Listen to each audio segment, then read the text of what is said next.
right, Michael, whenever you're ready. Yeah. Okay. Hello viewers, welcome to our program on immigration and you.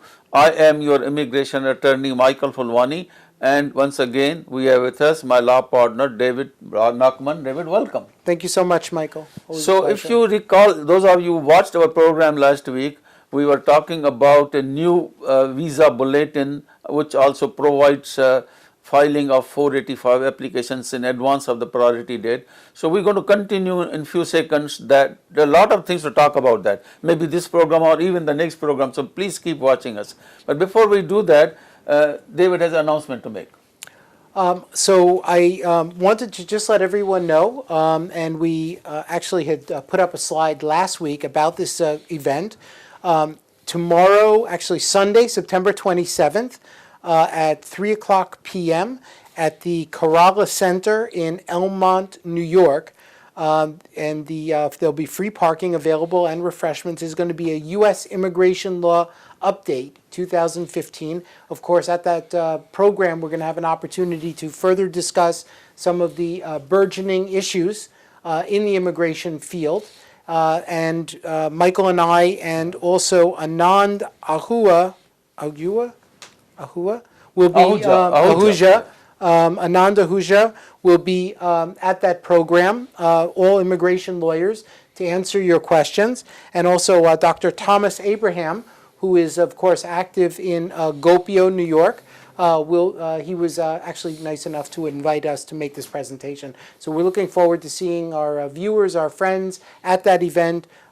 Please feel free to join us. Actually, you mentioned Thomas Abraham, because for your information also, Thomas Abraham and me, we are like a co-founders of the Federation of Indian Associations, and long time, 40 years ago, we have been working together on many of the community issues. So they're nice of you. And by the way, this is a center you mentioned, it's called Kerala. You know, Kerala is a state in India. Kerala Center, and I recall that about 25 years ago, I did a seminar in Kerala Center for the nurses. So I know the place, and it'll be nice. Okay, good. Okay. And if anyone has any questions, please feel free, of course, to email to us. I believe that our email address is on the screen.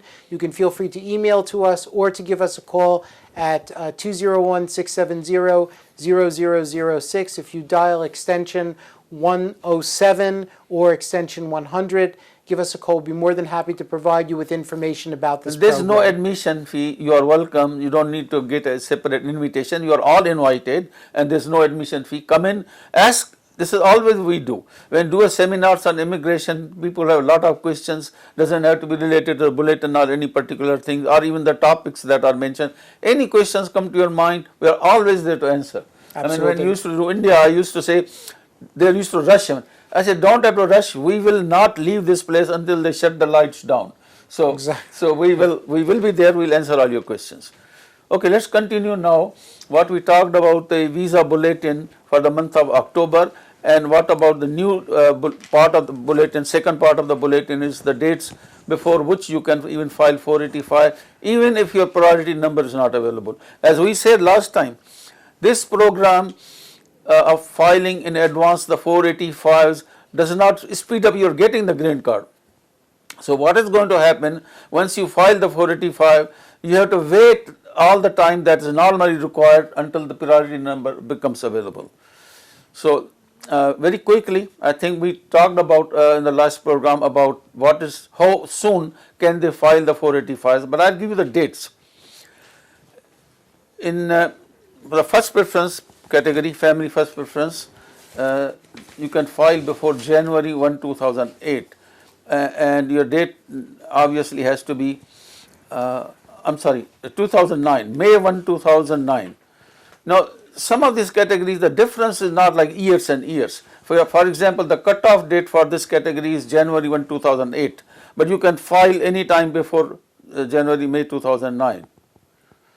So this is a year and something that you get earlier, and some people will be benefited. Why will they be benefited, David? I'll continue this. Let me continue this, and you talk about Yeah, of course, please. Okay, Yeah. The 2A category, the filing date can be any time before January, not any time. Those who have the priority date of April 15, 2014. This goes with a different date. I mean, basically, if you are filing now I-140, it may not be eligible. These are the people who already have filed and who have a priority date, and we are talking about the priority date before this can be 485 filed. Right. The 2B category, it's January 15, 2009, presently, but the filing date for a 485 is July 1, 2010. The family third preference, which are the married sons and daughters of US citizen, the present cutoff date is May 20, 2004, but you can file up to April 1, 2005. So a year in advance almost. And the Exactly. family fourth preference, the brothers and sisters of US citizens, the present cutoff date is February 8, 2003, but this is available for filing on February 1, 2004 or before. I'm sorry, or after that, isn't it? That the filing. It has to be the cutoff, the priority date has to be February 2004 or earlier, not later. Right. Correct? Okay. The first preference in the employment categories is current for all the countries, as we said last month. Second preference, advanced degree holders. As we talked about, it was a very, very bad news because that has retrogressed actually to several years, a year or so. It has gone from 2000,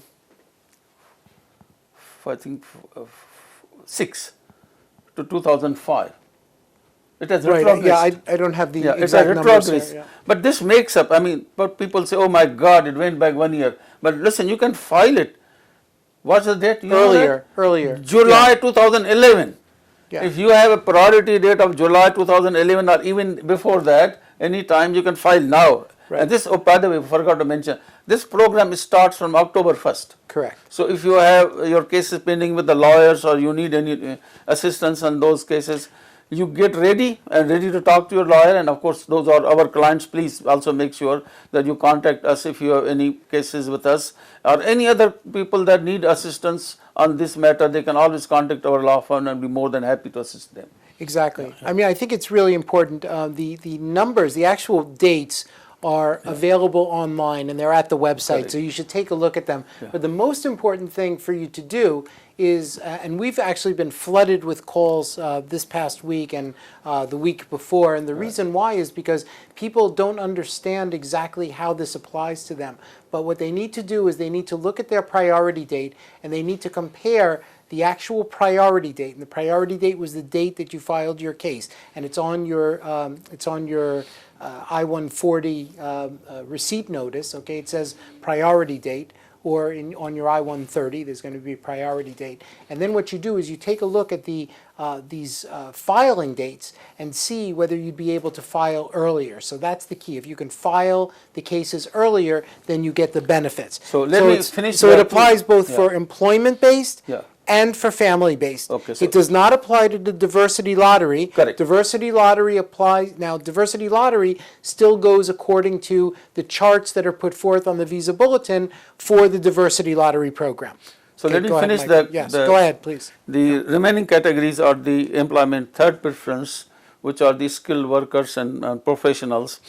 The cutoff date for the month of October is retrogressed actually, but the date is March 8, 2004. But you can file any time before, any time if you have a priority date of July 1, 2005. Both same thing about the EW category and the third preference. So this is strange. Some people get still confused. This date, that date, this date. Please make sure. When we talk about the monthly visa bulletin, we do. What we say that this is presently they are issuing immigrant visas to people who filed before this date. Now you keep on watching that, and you are looking always to see when my priority date becomes available, so that I can get the immigrant visa or I can file the 485, which remains the same. There is no change with regard to your getting the green card. That's a green card line. That remains the same. What they have done, they say, okay, but we permit you to file the 485 now. This way you can get a permission to work, and hopefully you can also file for your spouse, for the children under 21, and they all get permission to work, permission to travel. Permission is travel to something that we will talk about, because there are some issues there. Basically, some people who are in a legal status and a valid H-1B visa and what visa, there is no problem most of the time, I would say. because mainly we are looking at section 9B, the unlawful prisons. But those people who have remained illegally, they may be qualified under section 245I if they filed the papers before April 2001. But for the purpose of travel, if they travel because they stayed illegally, they may run into the problems. And there may be other problems. Some people may have crime problems, some people may have something else. It is always a very, very, very good idea to consult your attorney, make sure that it is safe for you to travel abroad. And we always advise, as far as possible, just don't travel unless there is an emergency. Who only knows? Once you are out, we can't help you much. You get stuck somewhere, it's a problem.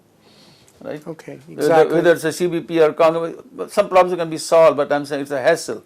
So unless you're an emergency, don't just go for a vacation there, right? Right. And the employment fourth preference, the special immigrants and religious workers. Generally current. That's as we said, they're unavailable for the month of October, but they can file it. They can still file it. They're open. That permits them, if they have to file an application, 485 also under that category they can do it. Right. So again, to make things simple, it's really that there are two charts now. The first chart, like the other chart, is a priority date backlog, which is just the same. It's how the numbers are running. And the second chart tells you the earlier filing dates and when you can go ahead and file your application for adjustment of status. And then, of course, you get the associated benefits. And then there are a few nuances that come out of it. And Michael, we should really point out some of the interesting nuances. Right. Number one of the nuances that I picked up has to do with after acquired spouses. How does that get handled under the I-485s? When you have an after-acquired spouse, of course, that spouse should be able to join the application. Right. What's really interesting is, in this case, if you have an after-acquired spouse, someone who you married after the I-140 is approved, then you can go ahead and file their adjustment of status on the filing date, the earlier filing date that's given under the Department of State chart. So that's the first nuance that I was looking at. There also doesn't seem to be a prohibition or limitation on concurrent I-140 and I-140 or I-130 and 485 filings. So it seems like, at least as far as we know right now, this issue, plus there are some other issues, though. They have not given any advisory opinion. Correct. The US on guidelines. These are some other things we know. Let's make that really clear for our viewers. At this point in time, we are not aware of a U.S. Department of State issuance yet of like an FAQ or additional guidance. So what we're doing is we're really mirroring our own experience and also the experience of our colleagues with regard to what we think is probably going to happen. Because when you file a 485, the rule always has been, when you file the 485, you can get a permission to work. Your wife or husband can apply, the children can apply, and then you are eligible for travel, you can travel. That's why we are assuming that this should happen in the same case also. Exactly. Now, a procedural nuance, which is very interesting, has to do with the submission of the medical form, right, Michael? Yeah, how do you think that should be handled? Running out the time, but medical and 864 affiliate support and some of these things we talk about in our next program. Okay, you want to do that in the next program? Yeah. Okay, that's so we're perfect. running out of time, and thank you very much for watching the program. David, thank you for coming on the program. Sure, we will continue this with probably another 1 or 2 more programs, and we want to give you every piece of information that will be helpful to you in filing the 485 or even your visa processing. There may be something that we'll talk about. And don't forget to join us at the Kerala Center for the immigration update, and there should be a slide on the screen right now that tells you a little bit about that event. So please feel free to join us. And chai pani is free. Okay. Thank you very much again for watching the program, and please keep watching us every Saturday and Sunday at 11:45 a.m. and goodbye.